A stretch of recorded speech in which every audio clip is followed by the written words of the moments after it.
Subscribe करंतु विपिन बिहारी सामल channel को press करंतु पाखरे थिबा बेल आइकन को जा फल रे प्रतिदिन अपलोड होउथिबा आध्यात्मिक कथावस्तु को आपण माने सुनि परिबे। राजा सर्वदा प्रजानुरंजन होबा दरकार, प्रजावत्सल होबा दरकार।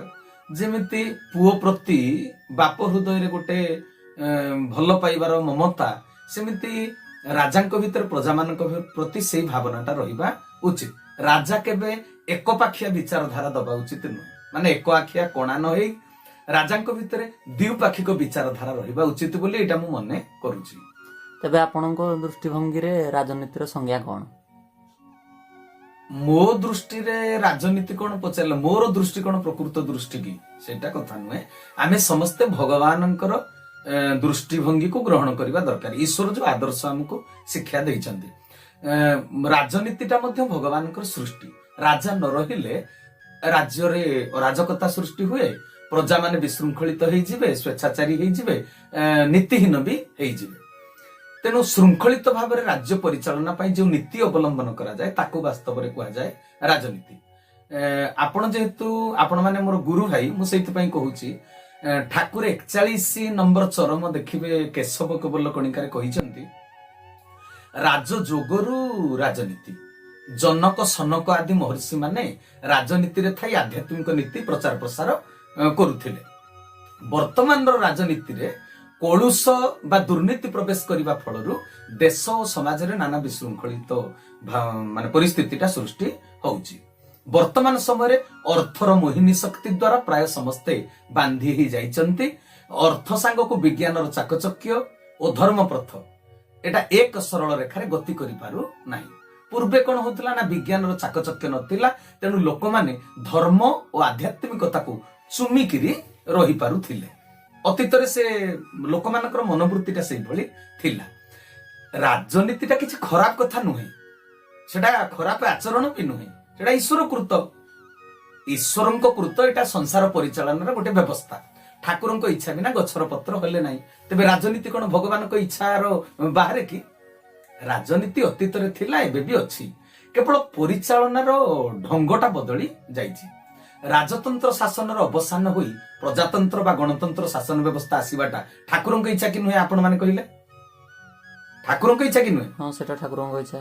ठाकुरे आमर आविर्भाव हेले केबे कहिले? ठाकुर केशव चंद्र 1955 रे। 1947 रे भारत स्वाधीन हैला। संविधान तैयारी होई कार्यकारी हैला केबे? 1950 रे। 55 रे ठाकुर आसिले। महापुरुष मालिकारे पदे परा लिखिथिले, कहले सत्य रे कंजुक तपआचरी, कोली रे भोप्रभु सन्यास धरी, जुग बीती गला राजा गृह रे, कोली खेल हेउ दरिद्र घरे। सत्य जुग रे कंचुक ऋषि वर मागिथिले, हे प्रभु आपण जेतेबेले कली जुग रे अवतार ग्रहण करिवे, आपण दीनहीन अति गरीब परिवार रे आसीबे, दरिद्र परिवार रे कली जुगर लीलाटाकू आपण संपादन करिवे। अवतार जेतेबेले विगत जुग मानकरे, पूर्व जुग मानकरे जेतेबेले अवतार ग्रहण करथिले, ସେମାନେ ସବୁ राजा घरे आसीथिले, पाट मोठा पिंधुथिले। तांकर भगवान रामचंद्र को भी राज्याभिषेक ହେଇଛି, भगवान कृष्णଙ୍କର भी राज्याभिषेक ହେଇଛି। एटी कंचुक ऋषि कहले, प्रभु कली जुगरे आपण पूर्व जुग मानक भली रजा घरे न आसी दरिद्र घरे आसीबे। भागवत कहले, भकत अटे मोर तनु, तेणु भकत कथा मानु। तेणु भक्त शिरोमणि कंचुक ऋषिଙ୍କ कथा को रक्षा करिया पई देशर शासन व्यवस्था को मध्य प्रभु परिवर्तन करदेले। भक्तर बरभिक्षा पूर्ण करने को जाई प्रभु राजतंत्र अवसान कराइले एवं गणतंत्र स्थापना कराइले। प्रभु होई से निजे गोटे साधारण प्रजा घरे आविर्भाव हेले। गणतंत्र माने कौन कि? माने शासनर जो शक्ति जनसाधारण को हाथ में रहिबा कथा। प्रभु निराकार अवस्था रे सारा सृष्टिर परिचालना क्षमता हाथ में धरि थांती। साकार होई जेतले देह धरंती, विगत जुगर कथा कहू, सी मध्य सिंहासन रे बसिक राजा हुअंती, तांको राज्याभिषेक हुए। किंतु कली जुगरे प्रभु जेहेतु भक्तर कथा रक्षा करी राजतंत्र को हटेइले, तेणु से साकार रूप धारण कले, साधारण परिवार रे आसिले। जेहेतु व्यवस्थाटा गणतंत्र बा साधारण तंत्र कोन ना, for the people, by the people, of the people. प्रभु एठी जणे साधारण जनता ही गले। साधारण जनता हाथ रे क्षमता, शासन क्षमताटा वर्तमान देखंतु राजनीतिर व्यवस्था जहा सृष्टि परिचालना पाई प्रभुंक व्यवस्थाटा मध्य सेया। सृष्टि निर्माणर क्रम पर्याय केउ भली ठाकुरे चरम रे सुंदर भाबरे 49 नंबर 50 नंबर देखि 49 नंबर चरम रे गोटे चित्र नै कि देखिचंदी कि नै? चित्र सब बुझाई दैचंदी। ପ୍ରଭୁ ହେଉଛନ୍ତି ଅବ୍ୟକ୍ତ। ଯିଏ ଅବ୍ୟକ୍ତ ସେ ହେଉଛି ମହାଶୂନ୍ୟ। ମହାଶୂନ୍ୟ ବା ଅବ୍ୟକ୍ତରୁ ଦୁଇଟି ବିନ୍ଦୁ ଖସିଲେ, ଯେଉଁ ଦୁଇଟି ବିନ୍ଦୁ ହେଲେ ପ୍ରକୃତି ଆଉ ପୁରୁଷ। ଯିଏ ନିର୍ଗୁଣ, ଅରୂପ, ନିରାମୟ ସେ ହଉଛନ୍ତି ଏକ। ସେ ଏକ ଅଦ୍ୱିତୀୟଙ୍କ ଠାରୁ ଯୋଉ ଦୁଇଟି ବିନ୍ଦୁ ଖସିଲେ ସେ ବିନ୍ଦୁ ହଉଛନ୍ତି ବ୍ରହ୍ମ ବିନ୍ଦୁ। ସେ ହଉଛନ୍ତି ବ୍ରହ୍ମ। କୋଉ ବ୍ରହ୍ମ? ନା ପରମ ବ୍ରହ୍ମ। ସେ ଦୁଇଟି ବିନ୍ଦୁ କଳ୍ପ କଳ୍ପାନ୍ତର ଭିନ୍ନ ଅବସ୍ଥାରେ ରହିଲେ, ଦୁହେଁ ଏକତ୍ର ହଉନଥିଲେ, ଭିନ୍ନ ଭିନ୍ନ ହେଇକରି ଥିଲେ। ଯେତେବେଳେ ପୁଣି ଅବ୍ୟକ୍ତ ସତ୍ତାର ଇଚ୍ଛାରେ ଦୁଇଟି ବିନ୍ଦୁର ସଂଯୋଗ ହେଲା, ଦୁଇଟି ବିନ୍ଦୁ ଯେଉଁଠି ସଂଯୋଗ ହେଲେ ତାହା ହେଲା ନିତ୍ୟ ରାସମଣ୍ଡଳ ଗୋଲକ ଧାମ, ଯାହାକୁ ନିତ୍ୟ ରାଧା ନିତ୍ୟ କୃଷ୍ଣ ସ୍ଥଳୀ ବୋଲି କହୁଛନ୍ତି। ସେଇଠୁ ଆରମ୍ଭ ହେଲା ବ୍ରହ୍ମ ଶବ୍ଦର ପରିକଳ୍ପନା। ସେଥିପାଇଁ ତାକୁ ପରମ ବ୍ରହ୍ମ ମଣ୍ଡଳ ବୋଲି କୁହାଯାଇଛି। ସେଇ ପରମ ବ୍ରହ୍ମ ମଣ୍ଡଳରେ ପ୍ରକୃତି ପୁରୁଷର ମିଳନରୁ ବ୍ରହ୍ମା, ବିଷ୍ଣୁ, ମହେଶ୍ୱର ଉତ୍ପନ୍ନ ହେଲେ। ପରମ ବ୍ରହ୍ମ ମଣ୍ଡଳ ବା ଗୋଲକ ଧାମ ପରେ ସୃଷ୍ଟି ହେଲା ବୈକୁଣ୍ଠ, ମାନେ ବିଷ୍ଣୁ ମଣ୍ଡଳ, ବ୍ରହ୍ମ ମଣ୍ଡଳ, ଶିବ ମଣ୍ଡଳ। ବୈକୁଣ୍ଠରେ ଲକ୍ଷ୍ମୀ ନାରାୟଣ, ବ୍ରହ୍ମ ମଣ୍ଡଳରେ ବ୍ରହ୍ମା ସାବିତ୍ରୀ, ଶିବ ମଣ୍ଡଳରେ ଶିବ ପାର୍ବତୀ। ତାପରେ ହେଲା ଏଇ ଯୋଉ ମୃତ୍ୟୁ ଲୋକ ଆମର ପୃଥିବୀ, ଆମେ ଯୋଉଠି ବର୍ତ୍ତମାନ ଅଛେ। ବ୍ରହ୍ମା, ବିଷ୍ଣୁ ଓ ଶିବଙ୍କ ହାତରେ ସୃଷ୍ଟିର ସୃଜନ, ପାଳନ, ସଂହାର ଏ ତିନିଟା ଯାକ ଦାୟିତ୍ୱ ନ୍ୟସ୍ତ କରାଯାଇଛି। ଆପଣ ଗଣତନ୍ତ୍ର ଶାସନ ବ୍ୟବସ୍ଥାକୁ ବି ଲକ୍ଷ୍ୟ କରନ୍ତୁ। ଜନସାଧାରଣଙ୍କ ହାତରେ ଯଦି କ୍ଷମତାଟା ରହିଲା, ତେବେ ସେମାନେ ହେଲେ ଜନତା ଜନାର୍ଦ୍ଦନ, ମାନେ ସର୍ବୋଚ୍ଚ କର୍ତ୍ତା ହେଲେ ପ୍ରଭୁ ଅବ୍ୟକ୍ତ ସତ୍ତା, ଜନତା ଜନାର୍ଦ୍ଦନ ହେଇକି ପ୍ରଜା ଘରେ ପ୍ରଭୁ ଆବିର୍ଭାବ ହେଲେ। ତେଣୁ ଜନତା ଜନାର୍ଦ୍ଦନ ବୋଲି କୁହାଯାଇଛି ନା, ତାଙ୍କ ହାତରେ ଶାସନ କ୍ଷମତାଟା ରହିଲେ। ତେବେ ଜନତାଙ୍କ ପରେ ଶାସନ କ୍ଷମତା କାହା ହାତରେ? ରାଷ୍ଟ୍ର ମୁଖ୍ୟ ହେଲେ ରାଷ୍ଟ୍ରପତି। ରାଷ୍ଟ୍ରପତି ଆଧ୍ୟାତ୍ମିକ ଭାଷାରେ ଯଦି ଆମେ ବୁଝିବାକୁ ଚେଷ୍ଟା କରିବା, ସେ ପରମ ବ୍ରହ୍ମ ଆଉ କଣ? ଅବ୍ୟକ୍ତ ସତ୍ତା ହେଲେ ଜନସାଧାରଣ। ଆଉ ପ୍ରଭୁ ସେଇଥିପାଇଁ ଜନତା ଜନାର୍ଦ୍ଦନଙ୍କ ଘରେ ପ୍ରଭୁ ଆବିର୍ଭାବ ହେଇଛନ୍ତି, ଆଉ ରଜା ପୁଅ ନ ହେଇକିରି। ଆଉ ତେଣୁ ରାଷ୍ଟ୍ର ମୁଖ୍ୟକୁ ଆମେ ପରମ ବ୍ରହ୍ମ ମଣ୍ଡଳର ଅଧିକାରୀ ବୋଲି ଧରି ନେବା ଉଚିତ। ତାଙ୍କ ତଳେ କିଏ ରହିଲେ? ନା ବ୍ୟବସ୍ଥାପକ, ଯୋଉଟା ଲେଜିସ୍ଲେଟିଭ, ମାନେ ସେ ହଉଛନ୍ତି ବ୍ରହ୍ମା। ବ୍ରହ୍ମା ବ୍ୟବସ୍ଥା କରୁଛନ୍ତି। କାର୍ଯ୍ୟପାଳିକା କିଏ? ଏକ୍ଜିକ୍ୟୁଟିଭ, ମାନେ ବିଷ୍ଣୁ। ନ୍ୟାୟପାଳିକା ଜୁଡିସିଆରୀ, ସେ ମହେଶ୍ୱର। ଯିଏ ଦୋଷ କରିବ ତାକୁ ଦଣ୍ଡ ଦେବେ, ସଂହାର କରିବେ। ଏହାକୁ ବିଶଦ ଭାବରେ ଆଲୋଚନା କଲେ ତ ବହୁତ ସମୟ ବିତିବ। ତେବେ ବିଶଦ ଭାବରେ ଆଲୋଚନା କଲେ ଗଣତାନ୍ତ୍ରିକ ସାମ୍ବିଧାନର ବ୍ୟବସ୍ଥା ଏବଂ ଈଶ୍ୱରଙ୍କ ସମ୍ବିଧାନର ବ୍ୟବସ୍ଥାରେ ସାମଞ୍ଜସ୍ୟ ରହିଛି, ଆପଣମାନେ ଭଲ ଭାବରେ ବୁଝିପାରିବେ। ତେଣୁ ଧରାପୃଷ୍ଠକୁ ରାଜନୀତିକୁ ଅବତରଣ କରାଇଛନ୍ତି ନିଜେ ଈଶ୍ୱର, ଏଥିରେ ସନ୍ଦେହ ନାହିଁ। କିନ୍ତୁ ବର୍ତ୍ତମାନ ରାଜନୀତିଟା ରାଜନୀତି ଭଳିଆ ହଉନାହିଁ। ତେଣୁ ଠାକୁରେ କହିଲେ ଆଧ୍ୟାତ୍ମିକ ଅନୁଷ୍ଠାନରେ ରାଜନୈତିକ ଭାବଧାରା ପୁରାଇବ ନାହିଁ। କିନ୍ତୁ ରାଜନୀତିରେ ଦୋଷ କିଛି ନାହିଁ। ଅତୀତରେ ଯୋଉ ରାଜନୀତି ବ୍ୟବସ୍ଥା, ସେଥିରେ ଦୋଷ କିଛି ନାହିଁ, ନିର୍ଦ୍ଦୋଷ ରାଜନୀତି ବ୍ୟବସ୍ଥା। ତ ଭାଇ, ଆପଣଙ୍କୁ ଯଦି କୁହାଯିବ ଆପଣ ରାଜନୀତି କରିବେ? ନାଇଁ ନାଇଁ, ମୁଁ କହିଲି ପରା ରାଜନୀତିରେ ବର୍ତ୍ତମାନ ଟିକେ କଳୁଷ କାଳିମା ପଶି ଯାଇଛି। ରାଜନୀତି କରିବା ଲୋକ ମୁଁ ନୁହେଁ। ମୁଁ କାହିଁ ରାଜନୀତି କରିବି?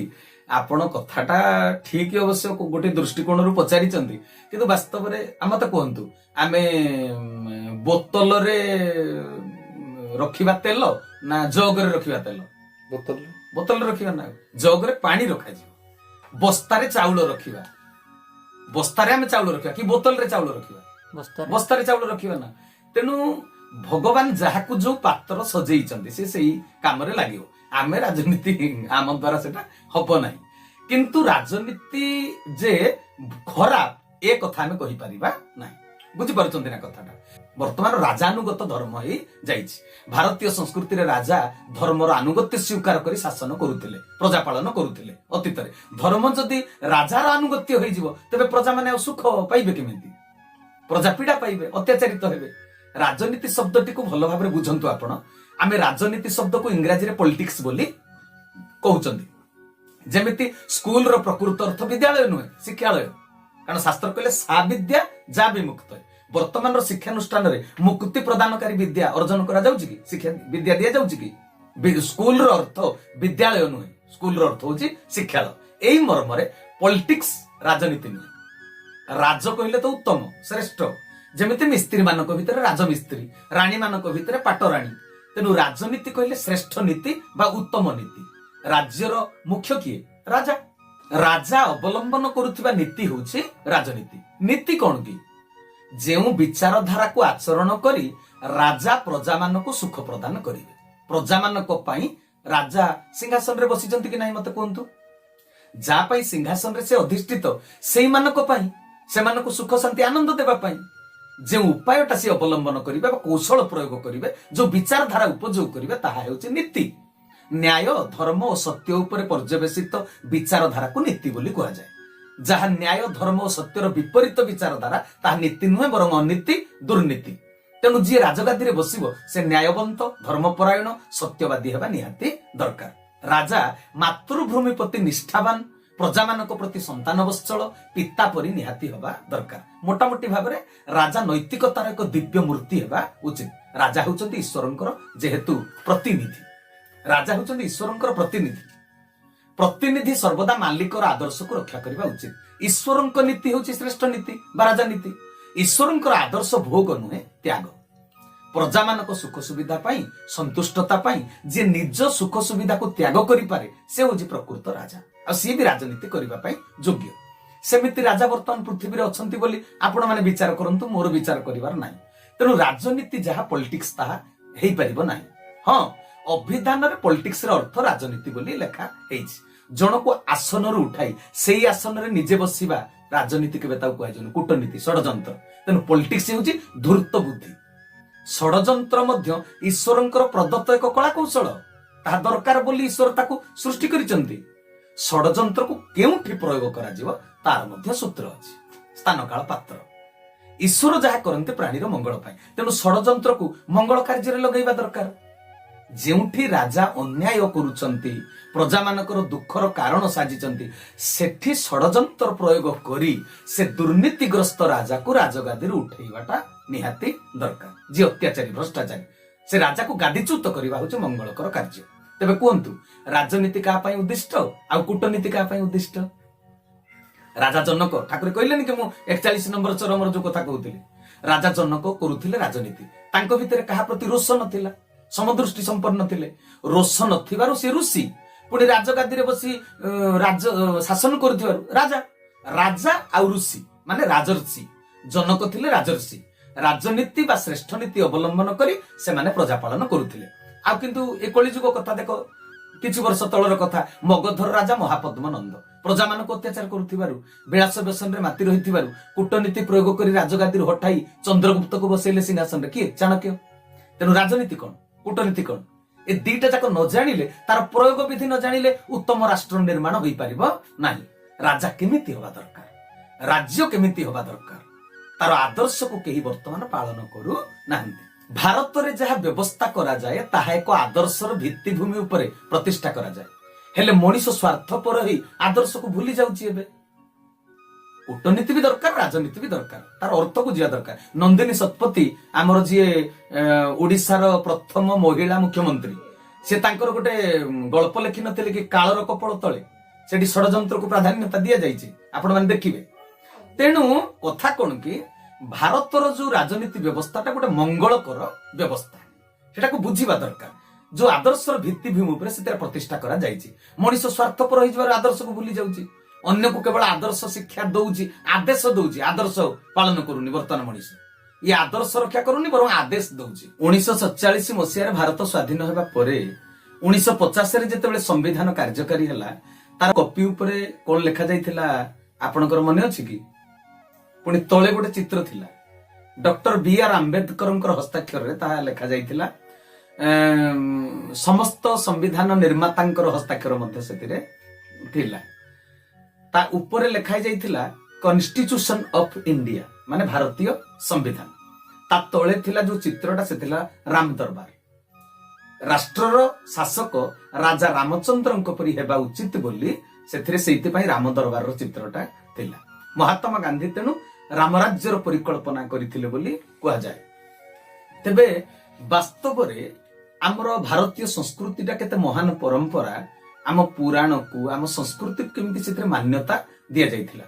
ଜଣେ ରାଜା ରାଜଗାଦିରେ ବସିବା ପୂର୍ବରୁ ଈଶ୍ୱରଙ୍କ ନାମରେ ଶପଥ କରନ୍ତି।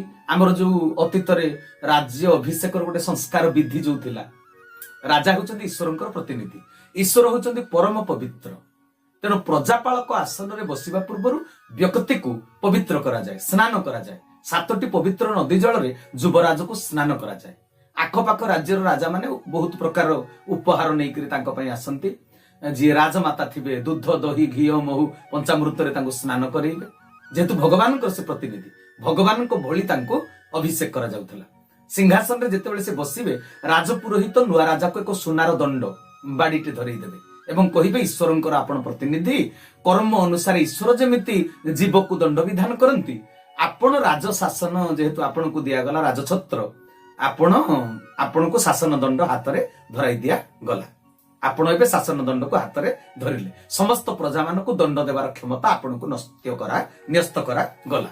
ଆପଣ କୌଣସି ପ୍ରଜାକୁ ପୁରସ୍କାର ଦେଇପାରିବେ, କୌଣସି ପୂଜାକୁ ମଧ୍ୟ ତାର କର୍ମ ଅନୁସାରେ ଦଣ୍ଡ ଦେଇପାରିବେ। ରାଜା ରାଜପୁରୋହିତଙ୍କ ପାଦ ଛୁଇଁ ପ୍ରଣାମ କଲା ବେଳକୁ ରାଜପୁରୋହିତ ରାଜାଙ୍କ ପିଠିରେ ମଧ୍ୟ ସେ ସୁନା ଦଣ୍ଡରେ ପ୍ରହାର କରିବେ, ବାଡିଏ ପିଟିବେ। କଣ ପାଇଁ ଏ ପରମ୍ପରାଟା କାହିଁକି? ସେ ରାଜାଙ୍କୁ କହନ୍ତି ଯେ ଆପଣ ବି ଦଣ୍ଡ ପାଇ ଦରକାର ପଡ଼ିଲେ ଦଣ୍ଡ ପାଇବେ, ଆପଣଙ୍କୁ ବି ଦଣ୍ଡ ଲାଗୁଅଛି। ତେଣୁ ଖୁବ ସାବଧାନ, ଯିଏ ଧର୍ମଦଣ୍ଡକୁ ହାତରେ ଧରି ଶାସନ କରିବ ସେ ନିଜେ ଧର୍ମାନୁଗତ ନହେଲେ, ଧର୍ମପରାୟଣ ନହେଲେ, ଏକଛତ୍ରବାଦୀ ହେଲେ ପ୍ରଜାମାନେ ସୁଖୀ ହେଇପାରିବେ ନାହିଁ, ରାଜ୍ୟର ଉନ୍ନତି ବି ହେଇପାରିବ ନାହିଁ। ତେଣୁ ସମ୍ବିଧାନ ପ୍ରଜାମାନଙ୍କର ବୋଲି କୁହାଯାଇଛି ନା, ଆଉ ଶାସନ କାହାର ବୋଲି ଯୋଉ କୁହାଯାଇଛି, of the people, Bai the people, for the people. ସାଧାରଣ ଜନତା ନିର୍ବାଚନ କରି ଗାଦିରେ ବସେଇ ଦେଲା ପରେ ରାଜା ଯଦି କହିବ ପ୍ରଜାକୁ ତୁମେ କିଏ, ତେବେ ସରିଗଲା କଥା। ଯେଉଁମାନଙ୍କ ପାଇଁ ରାଜା ସିଂହାସନରେ ବସିଲେ ତାକୁ ଯଦି ଚିହ୍ନିବ ନାହିଁ, ତେବେ ସେ କି ରାଜା, ସେ କାହାର ରାଜା, ପୁଣି ସେ ରାଜ୍ୟ କାହାର, ଏଟା ଚିନ୍ତା କରିବା ଦରକାର। ରାଜନୀତି କ୍ଷମତା ଅର୍ଜନ କରିବାର କୌଶଳ ନୁହେଁ, ରାଜନୀତି ଅନ୍ୟ ଉପରେ ପ୍ରଭାବ ବିସ୍ତାର କରିବା ପାଇଁ ନୁହେଁ। ରାଜନୀତି ହେଉଛି ଏକ ଧର୍ମ, ଧର୍ମକୁ ପ୍ରୟୋଗ କରାଯାଏ ନାହିଁ, ଧର୍ମକୁ ପାଳନ କରାଯାଏ। ତେଣୁ ଯେଉଁମାନେ ରାଜଗାଦିରେ ବସୁଛନ୍ତି ସେମାନେ ଧର୍ମାବତାର ହେବା କଥା। ରାଜା ହେବେ ସୁନାରୀ ବଣିଆ ଭଳି, ବୁଝିପାରୁଛନ୍ତି ନା କଥା? ସୁନାରୀ ବଣିଆ ହେବା ବଦଳରେ ଯଦି ସୁରା ନାରୀରେ ବୁଡି ରହିବେ, ସରିଗଲା କଥା। ଆଉ କଣ, ରାଜା ସୁନାରୀ ବଣିଆ ହେବା କଥା କାହିଁ କହୁଛି ନା, ସେ ପରଖିବେ କାର କଣ ଦରକାର, ସେଇ ଅନୁସାରେ ସେ ବ୍ୟବସ୍ଥାଟା କରିବେ। ରାଜା ଗୋଟେ ଆଦର୍ଶବାନ ପୁରୁଷ ହେବା ଦରକାର, ପ୍ରଜା ତାଙ୍କର ଆଦର୍ଶ ଶିକ୍ଷା ତାଙ୍କ ଠାରୁ କରିବେ। ରାଜା ସଦା ସର୍ବଦା ପ୍ରଜାମାନଙ୍କୁ ଆଦର୍ଶର ବାଣୀ ଶୁଣେଇବେ, ପ୍ରଜାମାନଙ୍କର ସମସ୍ୟାର କଥା ଶୁଣିବେ। ଶୁଣିବା ଶୁଣାଇବା ଦିଟା ଯାକ କାର୍ଯ୍ୟ ହଉଛି ରାଜାଙ୍କର।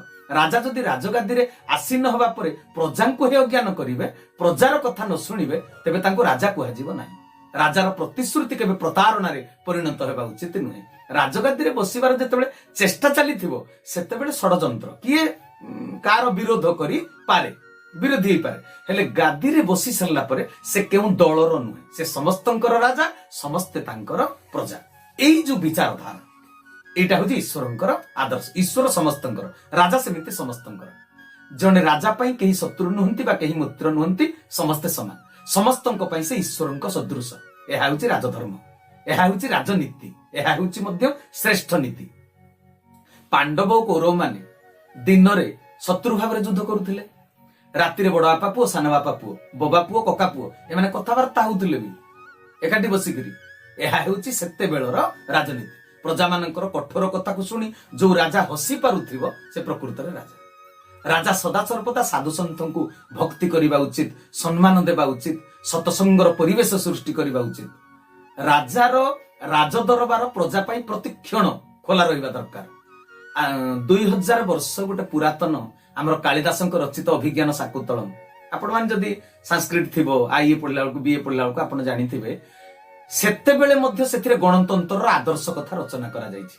ରାଜା ଦୁଷ୍ମନ୍ତ କର୍ଣ୍ଣଦ ଋଷିଙ୍କ ଆଶ୍ରମରେ ଶକୁନ୍ତଳାଙ୍କ ଗର୍ଭରେ ସନ୍ତାନ ସ୍ଥାପନ କରି ଚାଲି ଆସିଲେ। ପରବର୍ତ୍ତୀ କାଳରେ ଗର୍ଭବତୀ ଶକୁନ୍ତଳା ଦିନେ ନିଶାର୍ଦ୍ଧ ପ୍ରହରରେ ରାଜଉଆସକୁ ଆସି ଦ୍ୱାରପାଳକୁ ପଚାରିଲେ, ଏଇ ଉଆସଟା କଣ ରାଜା ଦୁଷ୍ମନ୍ତଙ୍କର? ଦ୍ୱାରପାଳ କହିଲେ ହଁ। କହିଲେ ଏଇ ମୁହୂର୍ତ୍ତରେ କଣ ମୁଁ ରାଜାଙ୍କୁ ସାକ୍ଷାତ କରିପାରିବି?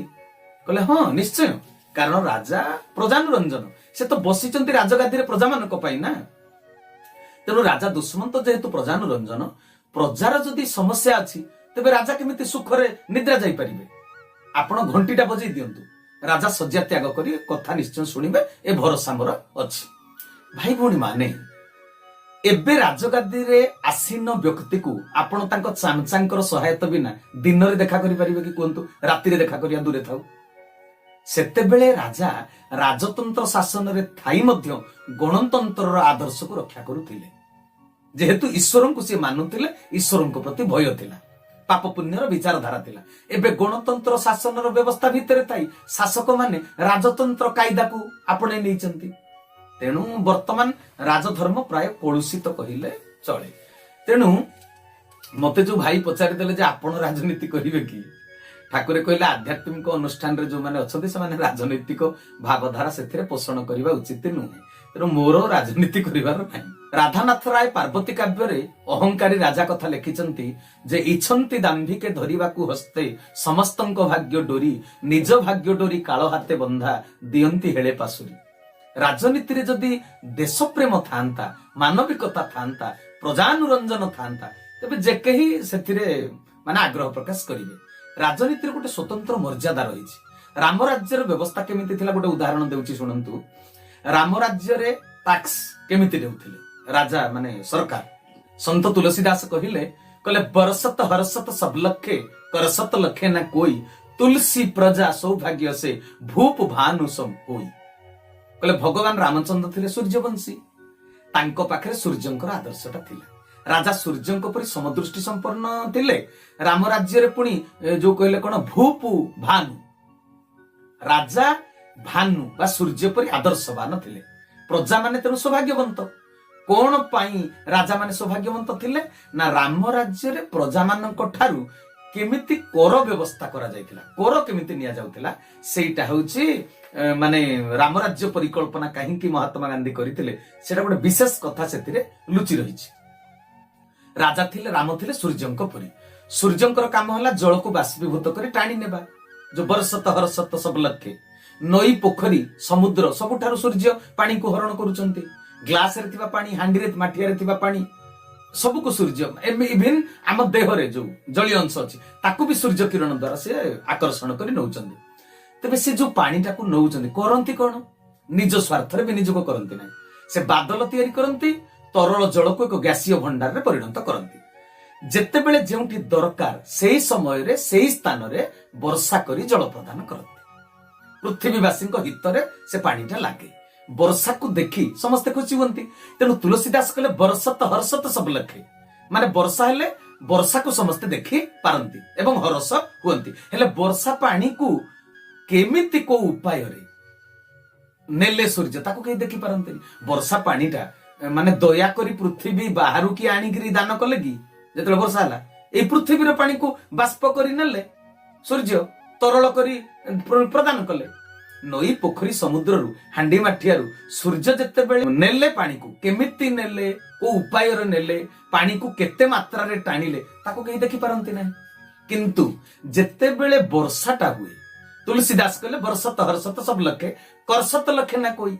वर्षा हेबारु वर्षा को समस्त देखि पारंती लक्ष्य करि पारंती हेले बरस करसत लखे ना कोई माने पानी को सूर्य केमिति आकर्षण करि नेले केउ समय रे केते परिमाण रे आकर्षित करि नेले ताको केही लक्ष्य करि पारंती नाही। राजा प्रजा मानक ठारू एही परि टैक्स नेबा कथा।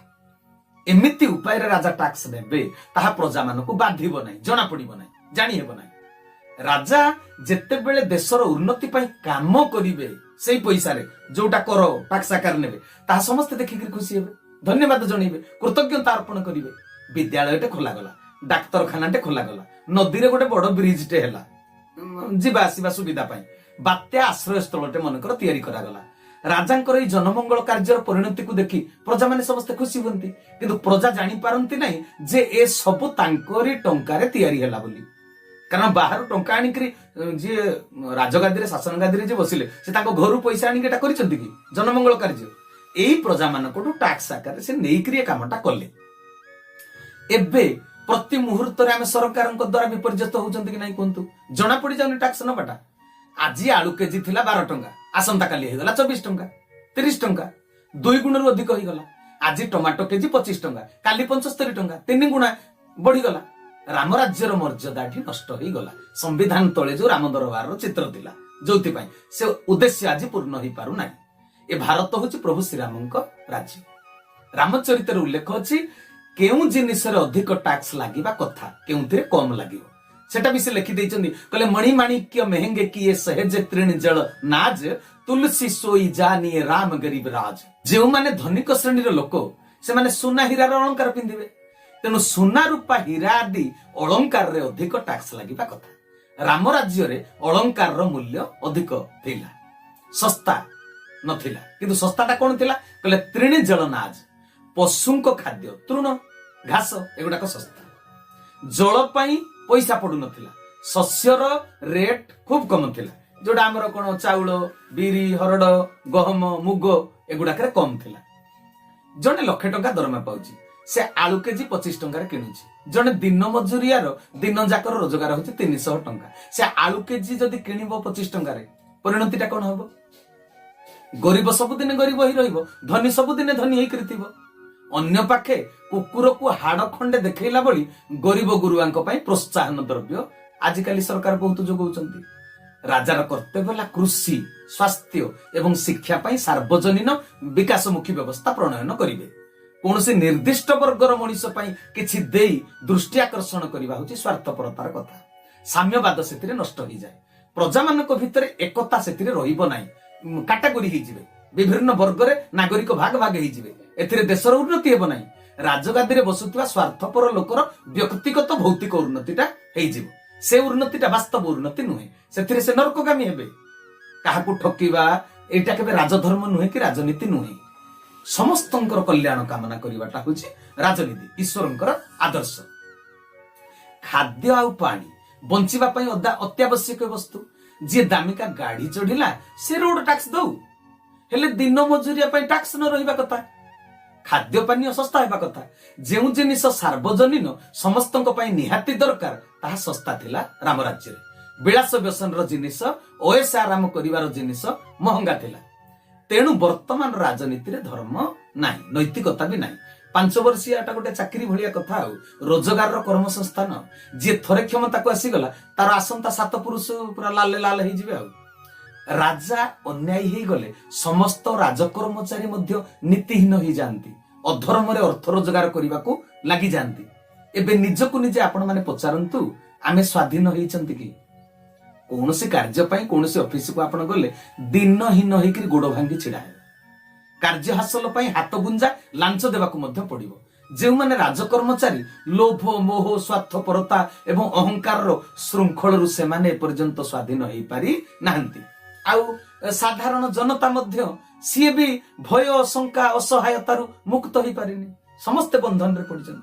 सी लोभर बंधन रे ये भयर बंधन रे तेबे एठारे स्वाधीन किए मते कहंतु राजा प्रजा समस्त पराधीन एठी राम नाहंती राम राज्यर काम भी नाही राम परी राजा नाहंती कि रामकर नीति नाही तेनु राजधर्म राजनीति एबे गुडाक सब माने कलुष काली मारे परिपूर्ण हो जाइछि तेणु आपण जो कहिले जे आपणको दृष्टि रे राजनीतिटा को भली मो दृष्टि किछि नै एगुडाक तो पुराण रे आमर शास्त्रानुमोदित कथा सब लेखा हिची राजधर्म केमिति पालन हबा कथा बोली तेणु आमे वर्तमान समय को केवल जहा चलीची नीरव रे एडमिट करि जिबा कथा आ कोन ईश्वर तांको व्यवस्थाटा निश्चित रूप रे करिवे कालर खेल तो आरंभ ही गलानी आ